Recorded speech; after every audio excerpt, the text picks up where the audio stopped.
Die Gedanken sind frei. My thoughts freely flower. Die Gedanken sind frei. The purpose of Freethought Forum is to be vigilant to the encroachment of religion into government and to educate the general public as to what a freethinker is. No person can deny. Die Gedanken sind frei. No person can deny. Die Gedanken sind frei. Hello, my name is Hugh Henry. This is Freethought Forum, and I am your host. Today's program is Adoption, a Lifelong Process. And for this program, we have Patricia Martinez Dorner in practice at Adoption Counseling and Search. She's a licensed professional counselor, a licensed marriage and family therapist. Patricia Dorner has been a proponent of adoption reform for many years.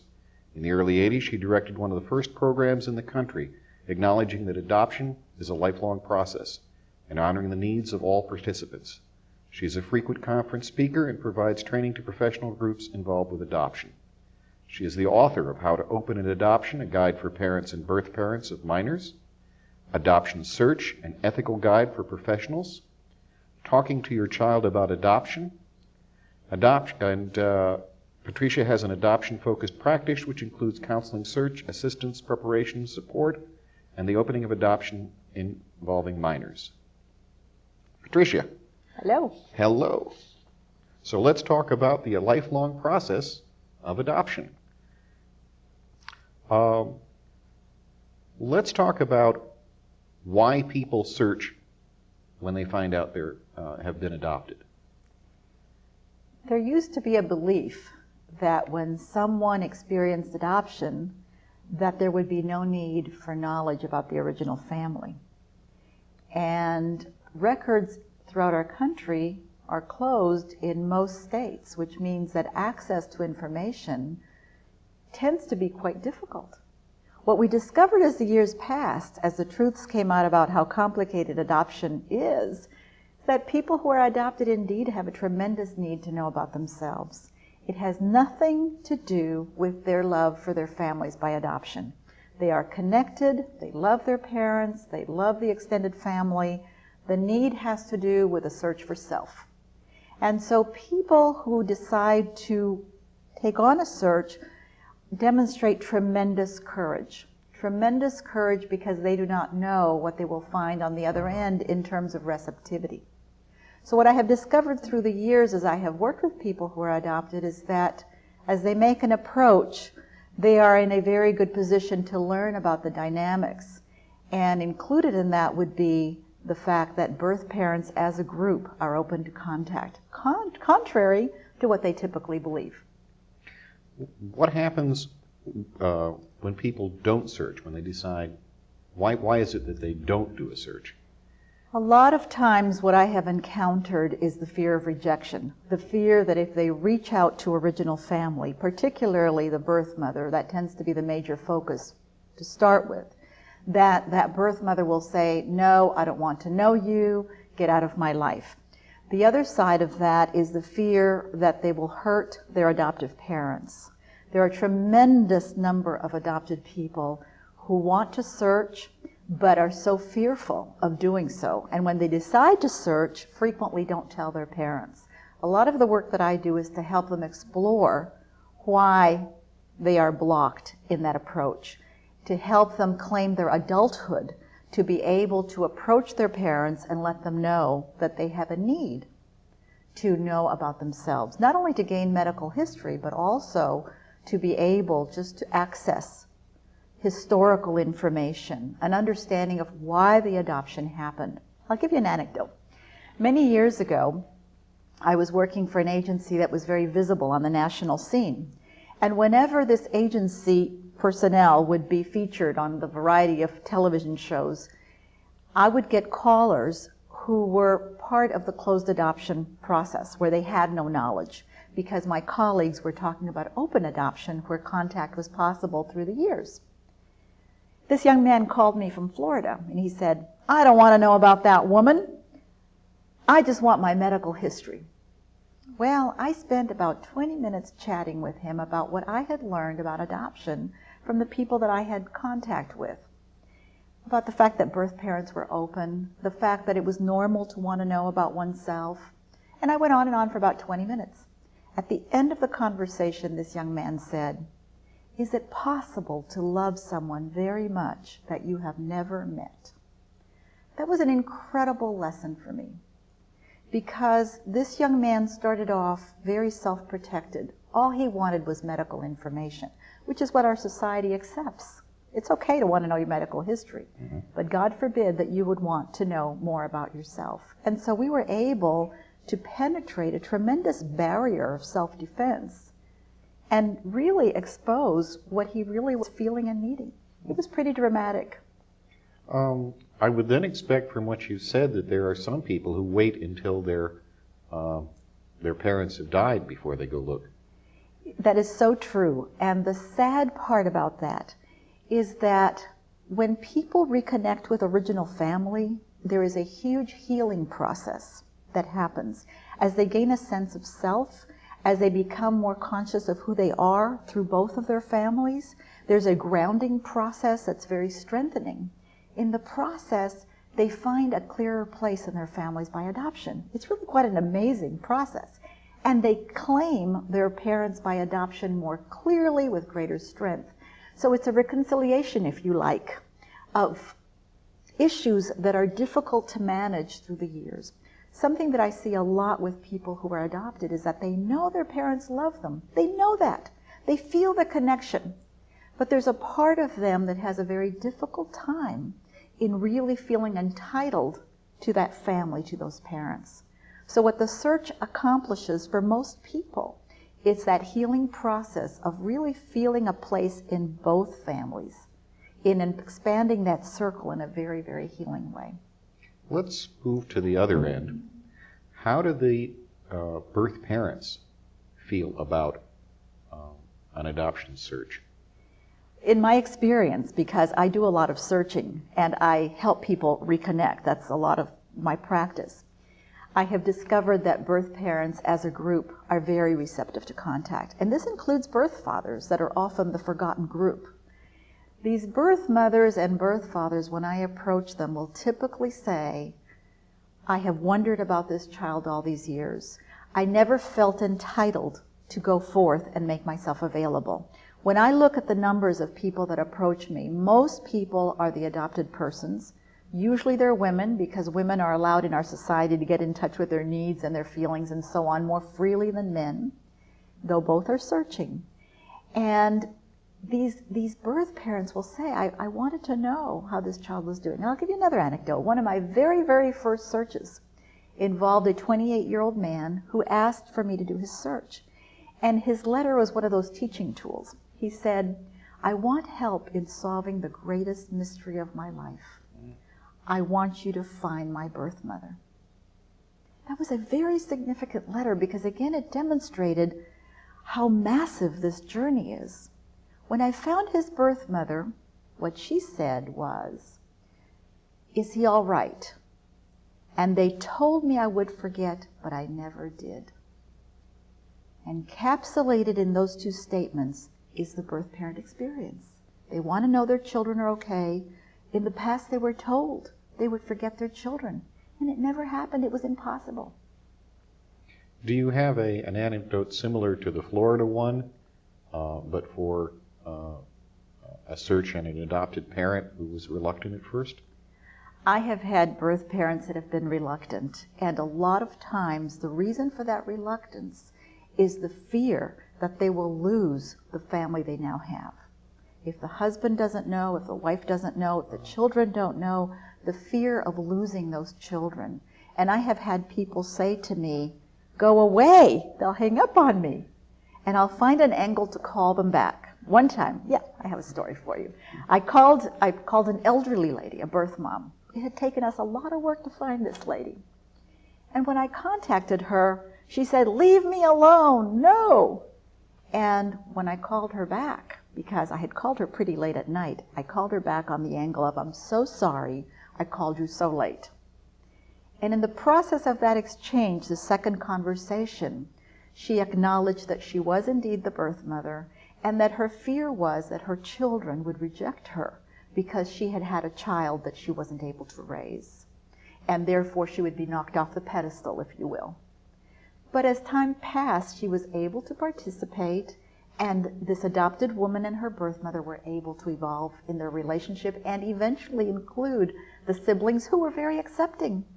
Most of the children that are born to birth parents will say to their parents, their mothers, fathers, "Why didn't you tell us before? We live in a different society." There is a lot of acceptance for bringing in the person that was adopted and bestowing that person a part in the families by birth. How do birth parents feel about regret concerning having put someone up for adoption? We see regret. A lot of times the stories that surface relate to people who were living in a more conservative time, where there was a tremendous amount of pressure, both by the agencies that they were involved with, as well as by their families, or by the secrecy that they created themselves in order that their families not find out that there was a pregnancy at a time when there was not marriage, for example. The great family secret. That's right. It's a very difficult secret. It impacts on these people's self-esteem.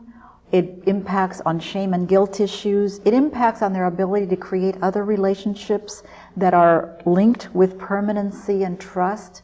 It's a very far-reaching experience. And so the regret is sometimes, I wish I had been strong enough to stand up against society, that I had been strong enough to stand against my family.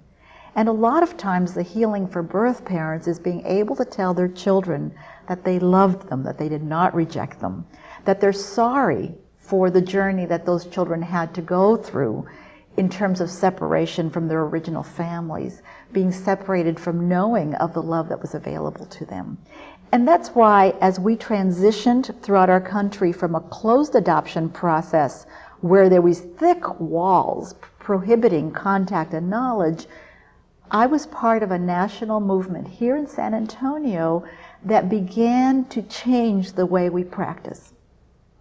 The idea was, if the literature and the voices that were coming out were telling us that this is a complicated journey, negatively impacted by secrecy, then what can we do to change that practice? And so evolved gradually what we call open adoption, where we began by exchanging letters through the agency, exchanging pictures and gifts through the agency, and gradually moving to people actually meeting one another in the flesh and building relationships. What a shift! The wonderful thing is that what it has done is it has framed this experience as another blended family. And that is not well understood in our society. No. That adoption creates blended families. When we talk about blended families, it becomes more familiar. Adoption doesn't have to be in its own little corner, unfamiliar and designated to be the perfect family, the family that doesn't need other people. So we are, I think, being more reality-based in allowing people to build whatever relationship is possible the way we allow other human beings in our society. Well, it used to take a whole village to raise a child. It still does. It still does. And see, what we are discovering is that our children that are growing up in open adoptions are having access to both sides of their family, working on relationships the way everybody else does, and they're getting the evidence of the caring of their birth families and their adoptive parents. The adoptive parents are feeling more entitled to be parents because the birth parents are saying to them directly, I want you to raise my child. I want you to love my child the way I love my child. At the same time, I'd like to play a role, not an intrusive role, but a role that allows me to be a relative. And so we are seeing some very wonderful outcomes. Now, I wouldn't want to minimize the complexity of the experience because life is complicated. And so you see a wide range of people's compatibility, values, any number of things. But the essence, in my opinion, is that people are having a chance to build whatever is possible as family. You've talked about relationships between the adoption family and the birth family within the United States, within American culture. What happens when we go cross-cultural? We are seeing that in other countries there is a familiarity with adoptions that are informally done, just as it was very typical in our society, that children would be raised in other families with the full knowledge of the original family, with the full knowledge of availability of the original family. What I'm also seeing is that families that are adopting internationally, many of whom originally went into international adoption to avoid this new process we call open adoption. As they are raising their children and seeing their children's issues, their need to know, the grief related to the loss of family, the yearning, the kinds of complicated issues that reside within the adoption experience, that these families are reaching out wherever they can for original families. So I have, for example, a family here that used a translator, a facilitator in Russia, to find the birth mother of their child. And this birth mother, we talk a different culture, a different series of customs. This birth mother and her husband wrote the typical birth parent letter. Thank you for letting us in your life. Thank you for letting us know about this child. We are so grateful. And they experienced tremendous grief and guilt for having, because of their circumstances, to separate themselves from their child. Now, if the former practice in the U.S. was closed adoption, and if, as you say, which I'm sure you're right, that among societies outside the United States, placing a child out for adoption was fairly normal,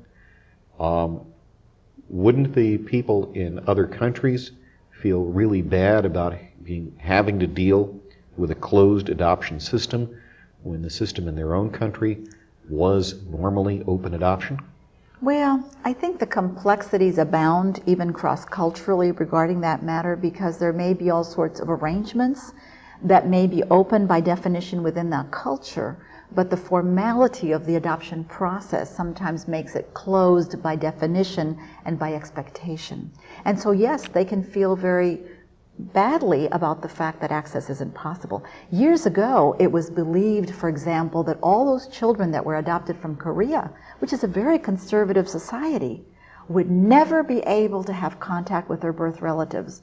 Well, lo and behold, as the world of search evolves, as the world of open adoption evolves, we are having large numbers of Korean adoptees going back on motherland trips, not only to revisit their orphanages and caretakers, but to seek out original family. And guess what?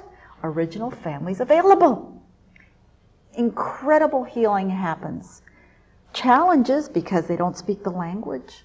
Challenges because the values may be very different. But at least now there are links that allow people to build whatever is possible without bureaucratic obstacles, as I call them. Mm-hmm. Now, because of the nature of our show, we have to ask about what happens, with atheists. What happens when a child is raised by atheists, what the story is here, and we might as well toss in what happens when a child is now adopted by homosexuals.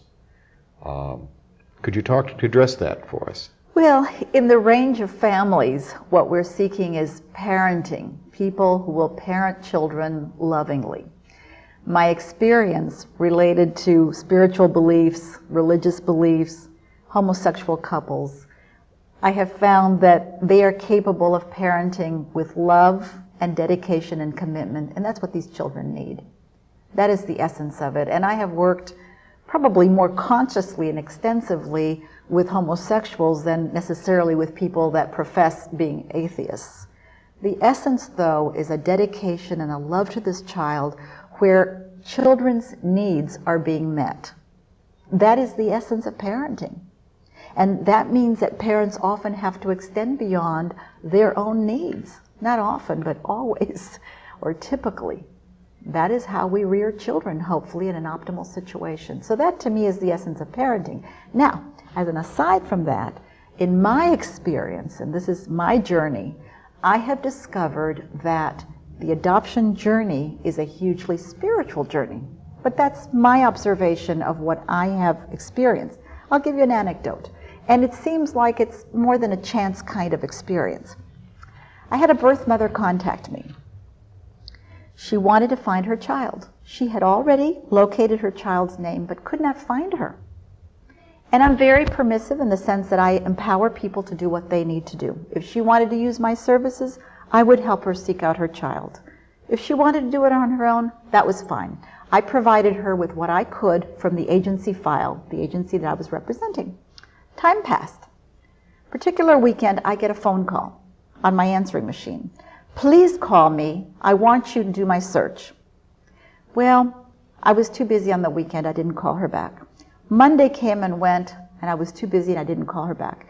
And I know the anxiety that people have when they're entrusting these quests. So I put her file on top of my desk. And I said, she will be the first call tomorrow morning. Well, before I could make my first call going out, a call came in. And it was a young lady, 28 years old, living in Oklahoma, who said that she wanted to seek out her birth mother. And she was 28, she wanted medical information, she'd waited for a long time, and so on. Well, whenever I talk with people on the telephone, especially if I'm representing an agency, I take down all sorts of information because I want the file to be updated. Not everybody acts on a thought of seeking the other party.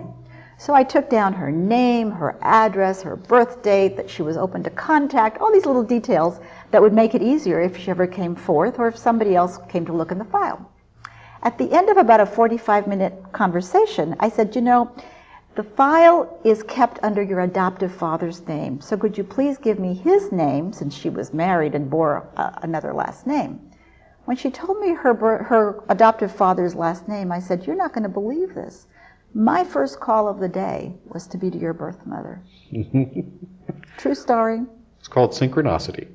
Whatever you want to call it, it was quite amazing. And I used to call it amazing. Now I call it amazing grace. That was my experience.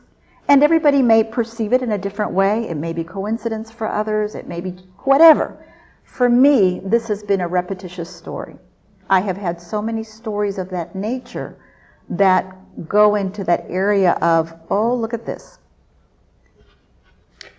Well, getting back to the question I was asking, the $64 question, of course, is, all right, this child is raised by atheists.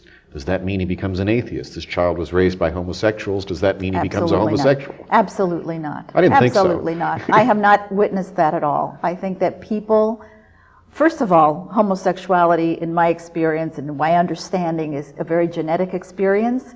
And I have not witnessed, I have worked closely with homosexuals, and I have not seen any evidence that that has influenced the sexuality of their children. And their children feel very safe and protected in those families when parenting is the essence of the experience. That, to me, is the critical element. The same thing with atheists. You know, there are Catholics that raise their children Catholic and their children become Protestants. I know a lot of those. And so I believe that as people grow, they explore all sorts of avenues. And so if they choose to be atheists and that's their comfort zone, then so be it. Hopefully they're good human beings. Who cares what the religious affiliation is? There are too many people that say that they are of a religious walk or a spiritual walk that are evil people. I've come across those. So for me, the essence is, what is this human being about, and how does that human being contribute to our planet in a positive way? Well, thank you for giving us an authoritative answer on that.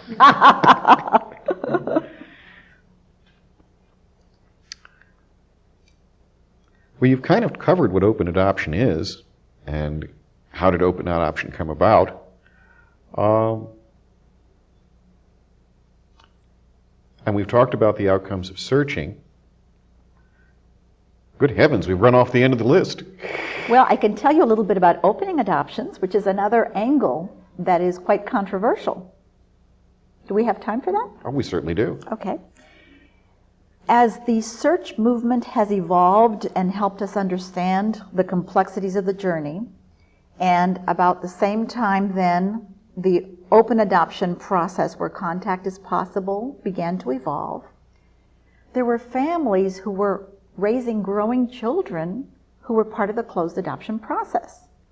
And what they were watching was that the learning that was coming out was saying kids who are growing up need to know who they look like, They need to have an understanding of why their adoption took place. They need answers about their original families. Why can't we have access to information, even though our records are sealed? So began to evolve the opening of adoptions. The way that I experienced it to start with was that I was working for an agency, and we had lots of records of adoptions that were closed involving growing children. So families would come in and say, could you please contact the birth mother? Typically that's where we start, with the birth mother of our child, and see if she's available. And so evolved a process where people would write letters and begin to get acquainted and grow to a place in the relationship that they could actually meet one another. This is still controversial. There are people who feel that it just unsettles the water for growing children. I am of the opinion, as I wrote in my book, How to Open an Adoption, that if we are able to help growing children have access to knowledge, then they won't waste a lot of energy wondering and having issues that are troublesome and difficult in adoption, and they will be able to experience their growing years in a more free manner, in a healthier manner. And that has been my experience. Now, when I open adoptions, I handle it very differently from the adult search experience, which can move fairly fast if the adults wish it to be that way. When I'm working with children and their families, we move very slowly because we want to create a foundation. We don't want to just say, let's bring people together so that they all know each other. It's complicated. We're building relationship and foundation, and we want to integrate the adults so that they build a relationship that surrounds the child healthily.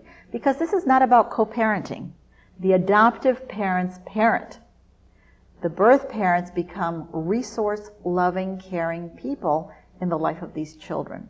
And that is the essence, to help everybody go through a healing process and to create bonds that allow everyone to move along as healthily as possible. So it's very much a mental health kind of program. Well, from what you have described, you are one of the bravest people I know, considering not only the things you work with, but you have to face judges and lawyers too. Well, we are very fortunate here in Bexar County. I work with people all over the country. Here in this area, I do access court records for people that are seeking access to one another. And we are very fortunate. We have had attorneys and judges who have really taught our legal system, if you will, the judicial system, about adoption. And as a result, we have a system that helps people access records and allows them to make that next step. So we are extremely fortunate, because there are judges around the country that you can be on your deathbed and they will say, die, I'm not opening the record. It's a tragedy. It's a terrible tragedy. So we have a lot of work to do. Our society doesn't really understand adoption issues, and that's why I keep underlining the blended family. A lot of my work involves not only the searching and opening of adoptions, but also educating people about adoption, because sometimes families think that adopting a child and parenting that child will be just like raising a child born to them. Well, thank you very much, Patricia. You're welcome. This has been Freethought Forum, and we have been talking with Patricia Dorner about adoption as a lifelong process. You can reach Patricia at 341-2070, or through this program and the addresses you've seen that give you the address to Freethought Forum. Thank you very much. This has been Freethought Forum. I am your host. I think as I please, and this gives me pleasure. My conscience decrees, this right I must treasure. My thoughts will not cater To duke or dictator, no person can deny. Die Gedanken sind frei, no person can deny.